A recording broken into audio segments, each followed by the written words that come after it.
Hello everyone, स्वागत है आपका एक और जेट की क्लास में। पिछली क्लास में हम लोगों ने 120 एमसीक्यू कर लिए थे और इस क्लास में हम लोग 121 से 150 वाले एमसीक्यू का सॉल्यूशन करने वाले हैं। तो आप लोग इस क्लास को पूरा जरूर देखना और बाकी क्लासें भी ये क्लास लेने के बाद देख लेना। हमारा पहला प्रश्न है, धान की फसल के लिए कुल जल मांग कितना होता है? 400 से 600 mm, 700 से 800, 900 से 2500 और 2500 से 3000। तो इसका आंसर हो जाएगा ऑप्शन सी, 900 से 2500 mm। धान एक बहुत अधिक पानी चाहने वाली फसल है। इसके संपूर्ण जीवन चक्र में लगभग 900 से 2500 mm पानी की आवश्यकता होती है, जो सभी कृषि फसलों में सर्वाधिक होती है। अगला प्रश्न है, बासमती चावल का परीक्षण भार कितना होता है? 15 ग्राम, 21 ग्राम, 25 ग्राम और 40 ग्राम। तो इसका आंसर हो जाएगा ऑप्शन बी, 21 ग्राम। परीक्षण भार 1000 बीजों का वजन होता है और सामान्य धान का परीक्षण भार 25 ग्राम होता है, जबकि पतले और लंबे बासमती चावल के 1000 बीजों का वजन केवल 21 ग्राम होता है। अगला प्रश्न है, मक्का के दानों में पाई जाने वाली प्रमुख प्रोटीन को किस नाम से जाना जाता है? ग्लूटेन, ओराइजिन, जीन और होर्डिन। तो इसका आंसर हो जाएगा ऑप्शन सी, जीन। अगला प्रश्न है, अनाज वाली फसलों के सुरक्षित भंडारण के लिए बीजों में नमी की मात्रा कितनी प्रतिशत से अधिक नहीं होनी चाहिए? 6 से 8%, 10 से 12 और 14 से 16, 18 से 20। तो इसका आंसर हो जाएगा ऑप्शन बी, 10 से 12%। अनाज को कीटों और कवकों से बचाने के लिए भंडारण के समय नमी 10 से 12% के बीच होनी चाहिए। तिलहनी फसलों के लिए ये नमी 6 से 8% होनी चाहिए। अगला प्रश्न है, प्रसिद्ध टिक्का रोग का संबंध मुख्य रूप से किस फसल से है? सोयाबीन, मूंगफली, कपास और सरसों। तो इसका आंसर हो जाएगा ऑप्शन बी, मूंगफली। अगला प्रश्न है, असिंचित क्षेत्रों में खेती के लिए उपयुक्त मैक्रोनी गेहूं का वानस्पतिक नाम क्या है? तो इसका आंसर हो जाएगा option C, Triticum durum. Triticum durum को मैक्रोनी या काठिया गेहूं कहा जाता है। यह एक चतुर्गुणित गेहूं है जो सूखे के प्रति अत्यंत सहनशील होता है। इसका उपयोग मुख्य रूप से सूजी, मैक्रोनी और सेवइयां बनाने के लिए किया जाता है। बाजरा में होने वाला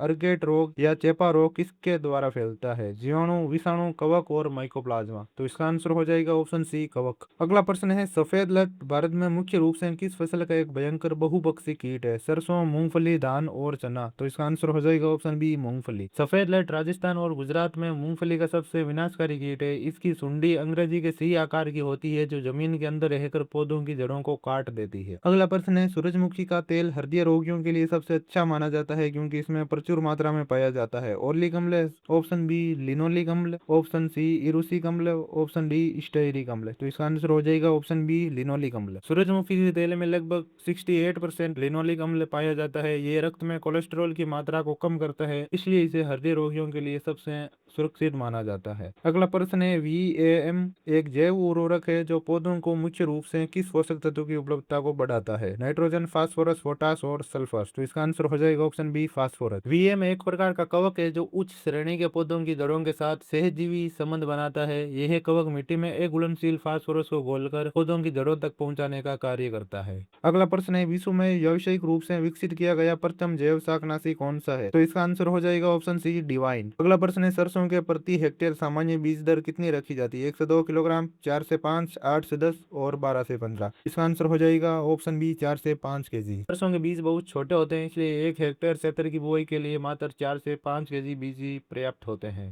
अगला प्रश्न है, धान के खेतों में उपयोग किए जाने वाले अजोला फर्न में पत्तियों में कौन सा सूक्ष्म जीव सहजीवी रूप में निवास करता है? राइजोबियम, एनाबिना अजोली, फ्रैंकिया और एस्परेगस। इसका आंसर हो जाएगा option B, Anabaena Ajoli. Azolla एक दलीय फर्न है। इसकी पत्तियों की गुहाओं में एनाबिना नामक नील हरित शैवाल निवास करता है। यह शैवाल वायुमंडलीय नाइट्रोजन का स्थिरीकरण करता है, जिससे धान की उपज 15 से 20% तक बढ़ जाती है। अगला प्रश्न है, शून्य भू परिष्करण या जीरो टिलेज प्रणाली में खेत की जुताई नहीं की जाती, अतः खरपतवार को नष्ट करने के लिए बुआई से पूर्व किस शाकनाशी का प्रयोग किया जाता है? टेट्राजीन, पैराक्वाट, पेंडामिथालिन और एलाक्लोर। तो इसका आंसर हो जाएगा ऑप्शन बी, पैराक्वाट या ग्लाइफोसेट। अगला प्रश्न है, पौधों में शर्करा और कार्बोहाइड्रेट के एक स्थान से दूसरे स्थान तक स्थानांतरण के लिए कौन सा पोषक तत्व सर्वाधिक आवश्यक है? नाइट्रोजन, फास्फोरस, पोटाशियम और कैल्शियम। इसका आंसर हो जाएगा ऑप्शन सी, पोटेशियम। पोटेशियम एक यातायात पुलिस की तरह काम करता है। ये पत्तियों में बने भोजन को कंद, बीज या फलों तक पहुंचाने में सबसे प्रमुख भूमिका निभाता है, इसलिए आलू, गन्ने और चुकंदर में पोटाश की बहुत आवश्यकता होती है। अगला प्रश्न है, सरसों के उत्पादन और क्षेत्रफल की दृष्टि से भारत में कौन सा राज्य प्रथम स्थान पर है? यूपी, MP, राजस्थान और हरियाणा। तो इसका आंसर हो जाएगा ऑप्शन सी, राजस्थान। राजस्थान भारत का प्रमुख सरसों उत्पादक राज्य है। देश के कुल सरसों उत्पादन का लगभग 40% से अधिक हिस्सा अकेले राजस्थान पैदा करता है। अगला प्रश्न है, पृथ्वी की सतह पर पहुंचने वाले कुल सौर विकिरण को मापने के लिए किस यंत्र का उपयोग किया जाता है? Lux meter, option B pyranometer, option C altimeter, option D galvanometer. Pyranometer. तो इसका आंसर हो जाएगा ऑप्शन बी पाइरेनोमीटर। ये एक मौसम संबंधी उपकरण है जिसका उपयोग कुल वैश्विक सौर विकिरण को मापने के लिए किया जाता है, और जबकि लक्स मीटर प्रकाश की तीव्रता मापने के काम आता है। अगला प्रश्न है, दलहनी फसलों में बीजों को विभिन्न रसायनों से उपचारित करने का सही वैज्ञानिक क्रम क्या है? तो इसका आंसर हो जाएगा ऑप्शन बी कवकनाशी, कीटनाशी और राइजोबियम। बीज उपचार का सर्वमान्य क्रम FIR, फंगीसाइड, इंसेक्टिसाइड और राइजोबियम कल्चर। गन्ने के रस से चीनी प्राप्त करने का औसत रिकवरी प्रतिशत कितना होता है? 5 से 6, 10 से 12, 18 से 20 और 25 से 30। तो इसका आंसर हो जाएगा ऑप्शन बी 10 से 12%। यदि मील में 100 किलोग्राम गन्ने की पेरोई की जाती है तो उसे औसतन 10 से 12 किलोग्राम चीनी प्राप्त होती है। गन्ने के रस में सुक्रोज की मात्रा भी लगभग इसी के अनुपात में होती है। अगला प्रश्न है, धान में होने वाला टंगूरो रोग एक विषाणु जनित रोग है। यह विषाणु खेत में किसके द्वारा फैलाया जाता है? सफेद मक्खी, हरीपत्ती फुदका, माहू और तना छेदक। तो इसका आंसर हो जाएगा ऑप्शन बी हरीपत्ती फुदका। अगला प्रश्न है, सोयाबीन का उत्पत्ति स्थान कहाँ माना जाता है? भारत, चीन, ब्राजील और मैक्सिको। तो इसका आंसर हो जाएगा ऑप्शन बी चाइना। सोयाबीन का मूल उत्पत्ति स्थान पूर्वी एशिया विशेषकर चीन को माना जाता है। भारत में इसका व्यावसायिक उत्पादन बहुत बाद 1960 के दशक में शुरू हुआ था। अगला प्रश्न है, मोटे अनाजों का राजा किस फसल को कहा जाता है? मक्का, बाजरा, ज्वार और रागी। तो इसका आंसर हो जाएगा ऑप्शन सी ज्वार। इसको मोटे अनाजों का राजा इसलिए कहा जाता है क्योंकि यह अत्यंत सूखा सहनशील है, और गेहूं को अनाजों का राजा